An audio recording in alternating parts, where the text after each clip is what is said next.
Não é um fato recente o uso das redes sociais para expressar a própria opinião.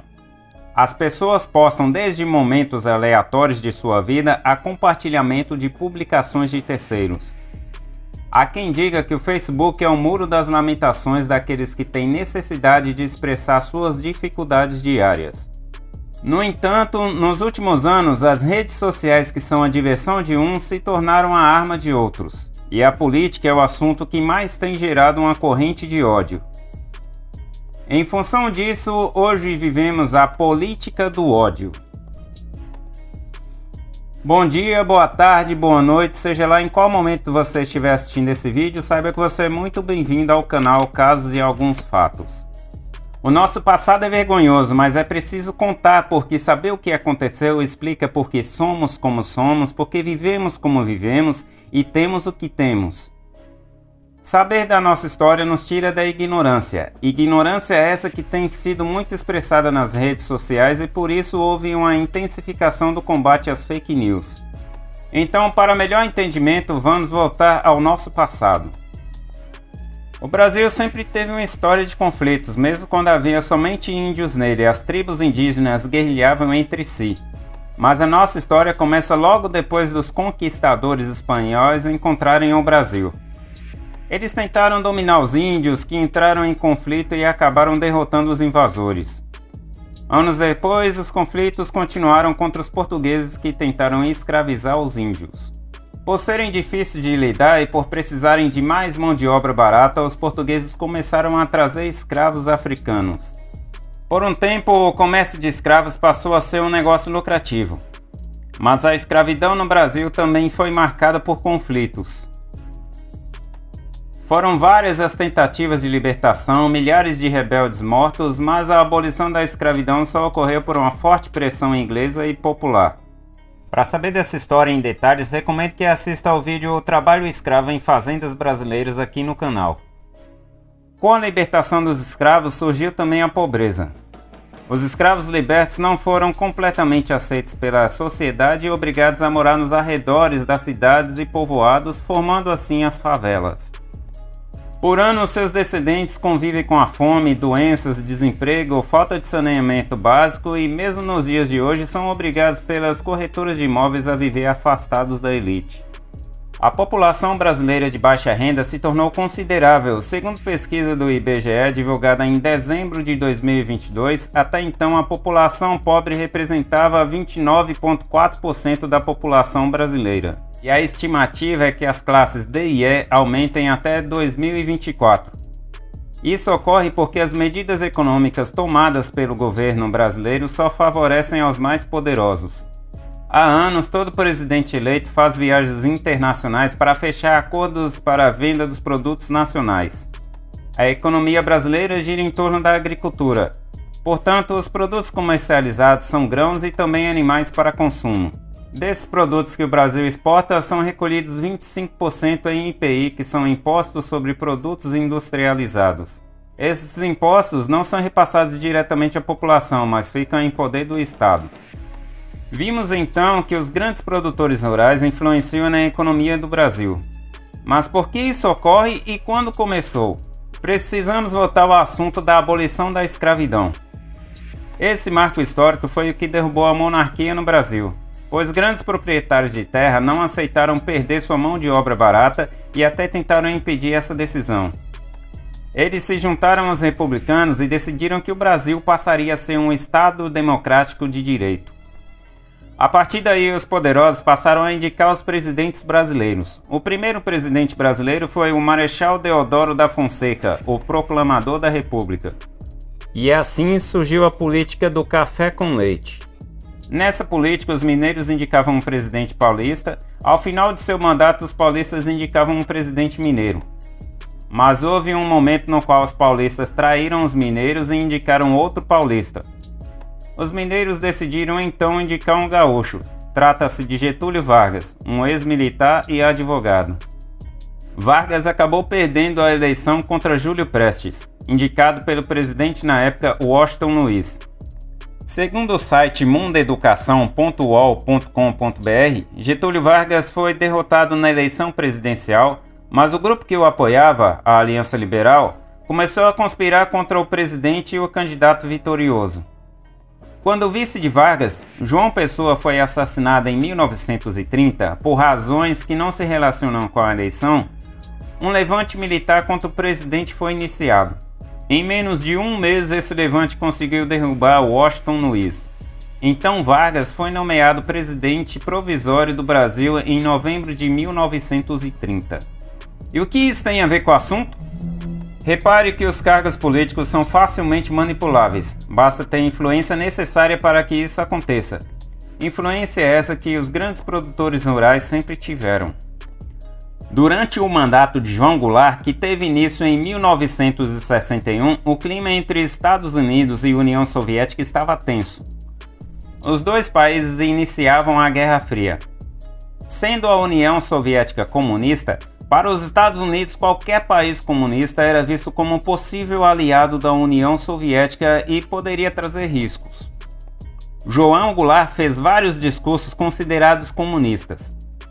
O acusaram de ser por discursos prometendo terra a pequenos produtores. Trabalhadores do campo já poderão então ver concretizada, embora em parte, a sua mais sentida e justa reivindicação, aquela que dará um pedaço de terra própria para ele trabalhar, um pedaço de terra para ele cultivar. Aí então, o trabalhador e a sua família sofrida, irá trabalhar para ele, porque até aqui ele trabalha para os donos da terra que ele aluga, ou para os donos da terra que ele entrega sua produção. Isso causou um incômodo de muita gente poderosa. Os Estados Unidos foram comunicados sobre as características comunistas do presidente brasileiro. Os americanos até enviaram navios de guerra para a costa do Rio de Janeiro para pressionar a saída de João Goulart do poder. Ao ir sem comunicar ninguém ao Rio Grande do Sul solicitar apoio das Forças Armadas de lá, consideraram que o presidente abandonou o cargo e assim iniciou o regime militar, ou, como é popularmente chamado, golpe militar. No dia 13, no Rio de Janeiro, 150 mil pessoas comparecem ao comício da Central do Brasil. O presidente João Goulart anuncia o início das reformas de base. Dias depois, 500 mil pessoas saem às ruas em São Paulo. É a Marcha da Família com Deus e pela Liberdade, organizada por empresários, setores da igreja e políticos contrários ao governo. Foi uma era violenta com várias restrições, inclusive a liberdade de expressão. Quem achava que tinha esse direito era preso, torturado e até morto. Para quem anda pedindo a intervenção militar, precisa estudar um pouco de história para aprender o quão sangrento foi o regime militar. Durante a ditadura, 191 pessoas foram assassinadas pelos militares e 243 pessoas desapareceram. Tudo isso porque os poderosos se recusaram a aceitar que os pobres fossem acolhidos pelo governo. É claro que há mais nessa história, mas estou fazendo apenas um resumo para não fugir ao tema deste vídeo. Por anos, o povo brasileiro vem manifestando sua insatisfação com a política brasileira. Seja com este ou com aquele candidato eleito, não dá para agradar a todos. Isso porque cada um tem seu posicionamento e suas necessidades. E as redes sociais se tornaram mais um canal para protestar. No entanto, informações falsas passaram a ser produzidas para manipular o voto alheio. Apesar dessa ser a intenção, acabou gerando inconformidade de quem tem pensamento contrário ou sabe que aquela postagem é falsa. Nos últimos anos, vimos o aumento da violência proporcionada pela divergência de opinião, principalmente quando se trata de política. Segundo o site cartacapital.com.br, até dezembro de 2022 foram 26 assassinatos motivados por intolerância política. Esse índice supera o de 2020, que foram 16. Não se poderia esperar um resultado melhor quando o próprio presidente em exercício incentiva o armamento de civis. Como tentativa de reduzir essa violência com armas de fogo, o governo atual adotou medidas para restringir a adesão de armas por civis, mas isso não faz com que a violência pare.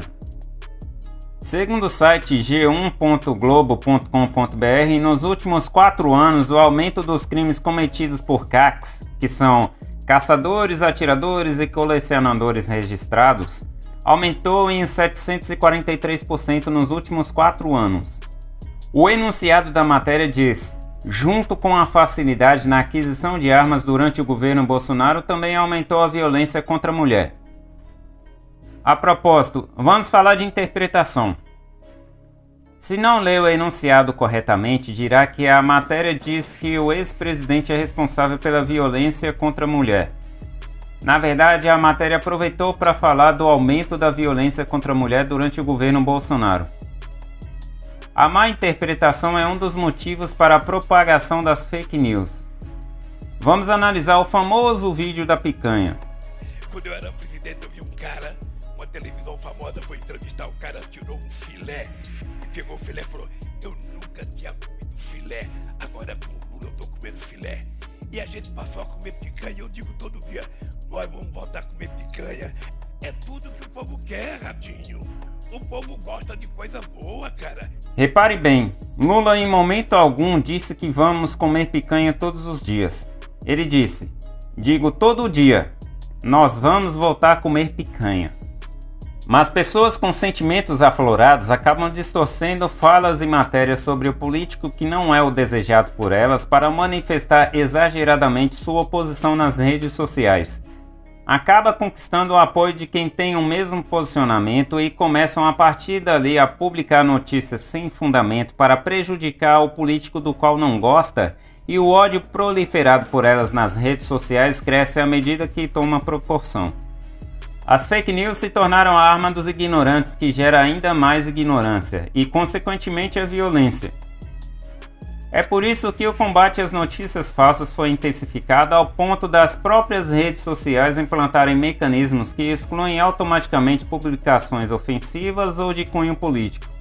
Vimos que no atentado de 8 de janeiro estiveram envolvidos empresários que patrocinaram a viagem e estadia dos vândalos.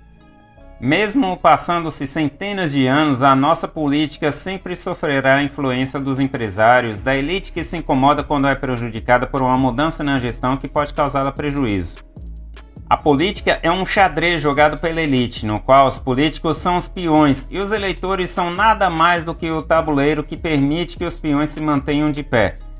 São grandes os empresários que patrocinam as campanhas dos políticos em troca de favores caso sejam eleitos. E foi por esse motivo que o Ministério do Trabalho foi dissolvido no governo Bolsonaro e as leis ambientais foram modificadas, dificultando a fiscalização, tornando Bolsonaro o ídolo dos fazendeiros. E este não moveu uma palha para combater o garimpo ilegal na Amazônia. Certas atitudes geram descontentamento de uns, que levam à manifestação, que por sua vez desperta o ódio daqueles que apoiam e não aceitam a discordância. Não seria muito mais fácil aceitar que somos todos diferentes e temos direito de ter a nossa opinião? Não seria mais fácil aceitar os outros com todas as suas características? Não seria melhor amar incondicionalmente do que amar somente a quem seja igual a nós? O Brasil só será feliz quando a população aprender a se respeitar e entender que a nossa felicidade só depende de nós. Não precisamos que os outros concordem com tudo o que dizemos, apenas que nos aceitem com nossas qualidades e imperfeições. Não precisamos brigar entre nós, porque a nossa luta diária é por mais um dia de comida na mesa. E o Brasil não precisa de representantes que não dão a mínima para a saúde de sua população. Não precisamos de políticos que não estão nem aí para a própria política. Não precisamos de um presidente que não entenda a importância dos recursos públicos. Não precisamos de políticos que falam em educação, mas não melhoram as condições de trabalho dos professores. Não precisamos de um presidente que compre seu apoio por obsessão pelo poder. Precisamos de um presidente que sinta orgulho de ser brasileiro, que ame sua nação, que se candidate pela necessidade de ajudar os seus compatriotas e não pelo salário, como a maioria faz. Precisamos de alguém que nos entenda e atenda às nossas necessidades. Precisamos de um presidente que não se venda aos grandes empresários que há muitos anos são quem definem o rumo da população através da influência na política brasileira. E acima de tudo, precisamos nos unir, precisamos parar de acreditar nas fontes duvidosas das redes sociais, precisamos deixar de lado todo o sentimento que nos afasta daqueles que podem tornar a nossa vida mais agradável. E esse foi o vídeo de hoje, eu espero que vocês gostem. Se realmente gostaram, cliquem aqui no gostei, compartilhe com seus amigos, se inscrevam no canal caso ainda não sejam inscritos e toquem no sininho para serem notificados todas as vezes que aqui tiver um vídeo novo. Um abraço e até a próxima!